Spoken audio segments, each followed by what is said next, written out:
And that's for the piggies in every US city thinking a seat in the back row is Porsche because of European history. They miss seeing the monocle though, so I be in the front row on days I am making dough. All alone, in the zone, on the phone, until the trailers go off the screen, along with all those production companies that never did a thing for me.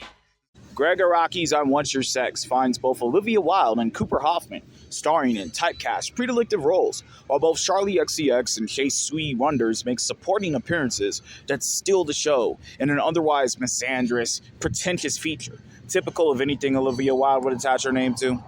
Despite being somewhat more commandeering in this film than, say, earlier in the season with The Invite, Wilde's selection of taking up this role to do her best Meryl Streep Devil Wears Prada impression has exposed the imperfections in her filmography, boiling down to the fact that from her early days as a television actress on House MD to now from The Invite to I Want Your Sex, all Wilde knows how to play is a cantankerous, lesbian, agro-feminist in the same vein that her co-star Hoffman, who was given such a lob with last year's The Long Walk, now only seems to be able to echo that work in spurts with this film, whether having a heart-to-heart as a Negro whisperer, this time opposite Christian Wilde, or explosively mouthing off at authority, though with no actual action to follow through at the climax, as he did opposite Mark Hamill in The Long Walk, but here it's Olivia.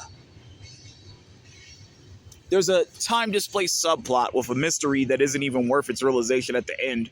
Truly, Araki's film is just an excuse for Wilde to let loose as a femdom and for Hoffman to be seen as an ally for feminism. These two could have embarked in various other artistic ventures to get those points across instead of participating in this film. There was far too many phalluses and focus on sexually emasculating Hoffman here as the archetype for a man in I Want Your Sex for my taste. I also caught the disrespectful stray shots sent by Hoffman's choice of workwear, a sanitation button-up, a MAGA hat, a mechanic button-up, while in an air-conditioned environment, serving as nothing more than a glorified concubine for wild, sadistic pleasures. And of course, for the heterosexual male audience members, I couldn't help but enjoy Wonders' sex scene, but her being dressed as a schoolgirl was a backhanded visual pleasure, especially since Araki's film makes it no secret that I Want Your Sex is about degrading males, pedestalizing feminism, and depicting any male sexual pleasure as a juvenile pursuit. It's cool to see Johnny Knoxville get a serious role for once as an interrogation cop, but with all the homoerotic stunts his jackass crews become notorious for, it's not a stretch to see why he signed on for I Want Your Sex. Araki's film simply documents a woman abusing her power in the workplace sexually. I like that I Want Your Sex shines a light on this topic, since men are typically the poster boys for this form of manipulation because of the double standard present in Western society, which has more feminist undertones than anywhere else in the world. I still would have preferred a different presentation. All of the stereotypes being grossly overrepresented in I Want Your Sex have all been covered thoroughly in audio format, online, in the manosphere. I could listen to that all day. But seeing Hoffman be the visual representation for CGA's Men Are the New Women slogan, I didn't sign up for that.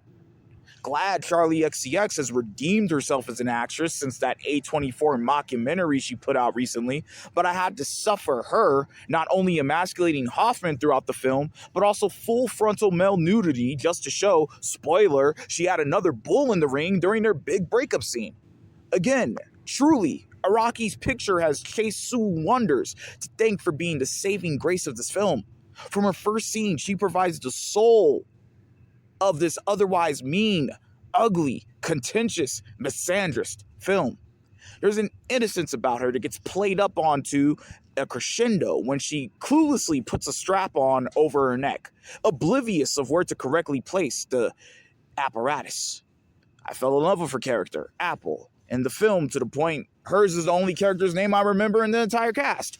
She's funny, and not in the belittling way any of the wilds through Iraqi's lens and is actually vulnerable and sympathetic in a way Hoffman wishes he was. If only all of the films he chooses didn't always feature him selling his soul just to get to the bag, and even though she uses a few misandrous talking points, her feminism isn't as hardcore or destructive as Olivia's is, and her journey is far more interesting to follow than any of the other characters in the film. So it's disappointing that her screen time only really amounts to under 10 minutes. Without Wonders, Iraqi's film is a without wonder.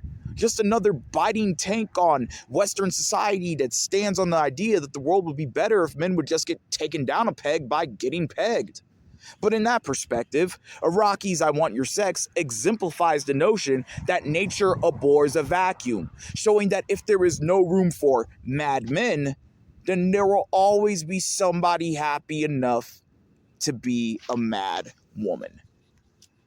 Pop your popcorn. That's for the piggies in every US city thinking a seat in the back row is Porsche because of European history. They miss seeing the monocle though, so I be in the front row on days I am making dough.